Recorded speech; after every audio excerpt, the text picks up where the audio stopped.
Assalamualaikum teman-teman, kembali lagi di channel YouTube Lolos TPA. Kali ini kita membahas terkait potensi kognitif. Bagi teman-teman yang belum subscribe, mohon bantuan untuk mengklik tombol subscribe ya, untuk mendukung channel YouTube ini. Langsung saja untuk nomor pertama, manakah dari bilangan berikut yang nilainya tidak melebihi 2/3? Jadi untuk membandingkan lebih gampang, kita tulis 2/3 ini kita kali 100%, itu sama saja dengan 66,666 terus persen ya teman-teman ya.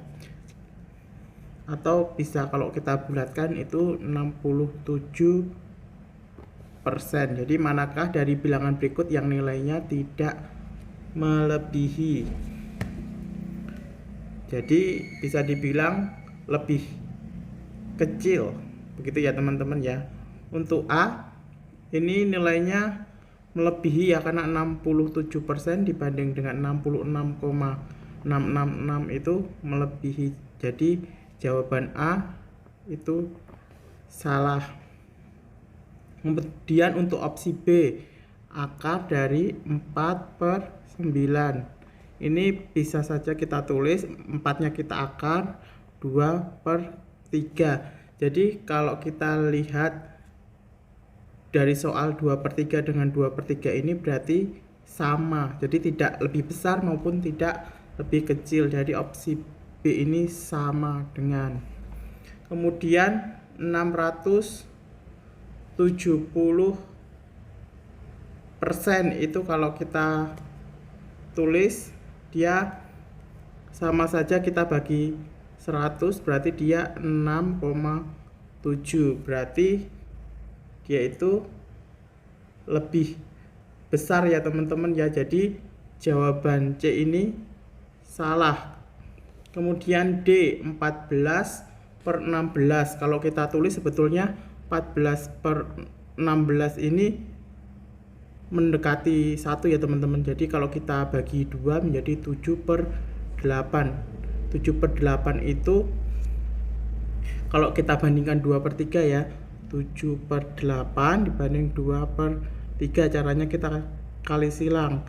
8 kali 2 ini 16, 3 kali 7 21. Jadi 7/8 itu lebih besar dari 2/3. Jadi jawabannya salah. Kemudian 0,68 ini jelas apabila kita bandingkan dengan 2/3 yang 66,666 ini, maka dia lebih besar. Jadi jawabannya salah.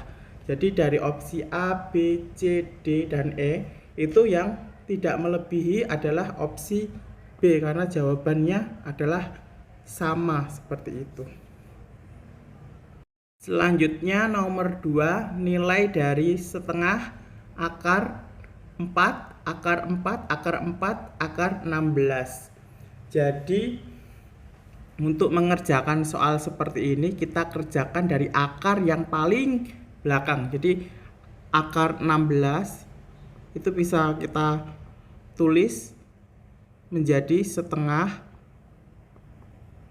akar 4, akar 4, akar 4 dikalikan 4. Jadi 16-nya di sini kita keluarkan menjadi 4. Kemudian kita bisa tulis lagi 4 kali 4 ini bisa kita keluarkan ke sini menjadi 4 setengah akar 4 akar 4 kali 4 seperti ini. Kemudian ini bisa kita keluarkan lagi 4-nya setengah akar 4 kali 4. Nah, ini bisa kita keluarkan lagi ke sini, berarti setengah kita kalikan 4 itu sama dengan 2. Jadi jawabannya adalah B. Selanjutnya nomor 3, berapakah 4,5% dari 455? Nah, untuk soal seperti ini kalau kita lihat opsinya ini sangat beda-beda jauh ya teman-teman. Jadi perbedaan angkanya itu cukup signifikan sehingga mempermudah kita untuk menghitungnya. Jadi 4,5 ini bisa kita tulis 4,5 per 100 kali 4 Itu berarti sama dengan 100-nya kita bagi ke sini, otomatis 4,5 kita kalikan 4,55 seperti itu. Jadi 4 dikali 4 saja itu sudah 16. Jadi jawabannya itu di atas 16 namun tidak begitu tinggi banget. Jadi jawaban yang paling tepat adalah C. Nomor 4, sisa pembagian 3 pangkat 21 oleh 10 adalah. Nah, untuk soal ini kita bisa tulis dulu 3 pangkat 1, 3 pangkat 2, 3 pangkat 3, pangkat 4, 3 pangkat 5, dan seterusnya.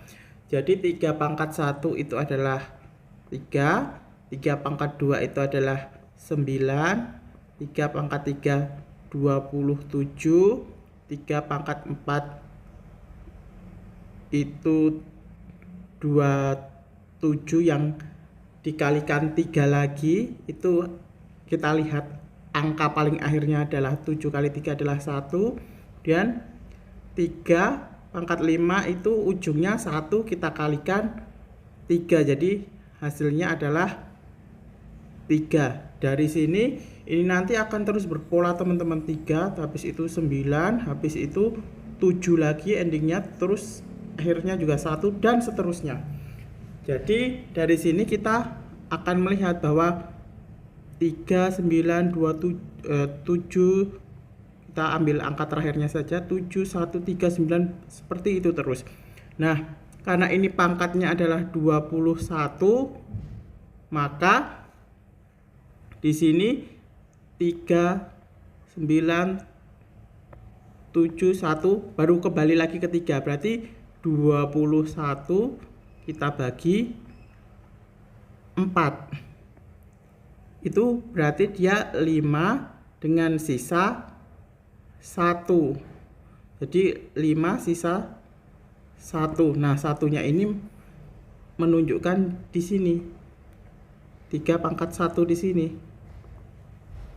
maka hasilnya adalah 3, karena bilangan berapapun yang dibagi 10 itu kan nanti sisanya itulah yang otomatis menjadi jawaban seperti itu. Jadi soal ini jawabannya adalah B. Selanjutnya nomor 5, jika 1/A dikurangi 1/B sama dengan 7 dan 1/A ditambah 1/B sama dengan 3, maka 1/A kuadrat dikurangi 1/B kuadrat adalah. Nah, untuk soal-soal seperti ini kita harus mengingat rumus seperti ini ya teman-teman ya. A kuadrat min B kuadrat sama dengan A minus B kita kalikan A plus B. Nah, untuk soal yang 1/A kuadrat itu ingat 1/A kuadrat 1 itu merupakan bilangan kuadrat, jadi bisa kita tulis 1/A kurangi 1/B sama kita kalikan 1/A ditambah 1/B itu sama dengan 1/A kuadrat. Ini sebetulnya satunya juga kuadrat dikurangi 1/B kuadrat. Jadi ini adalah yang ditanyakan sama seperti ini. Kemudian 1/A dikurangi 1/B tadi kita ketahui 7, kita kalikan 1/A ditambah 1/B nya kita ketahui 3 kuadrat min 1/B kuadrat. Jadi jawabannya adalah 21. Untuk soal seperti ini sebetulnya kita lihat dari opsi jawabannya dari A sampai L ini yang kira-kira bisa kita kali-kalikan dengan mudah itu ya langsung 7 kita kalikan 3. Jadi sebetulnya tanpa coret-coret yang panjang kita bisa langsung mengetahui bahwa jawabannya itu adalah E. Seperti itu teman-teman.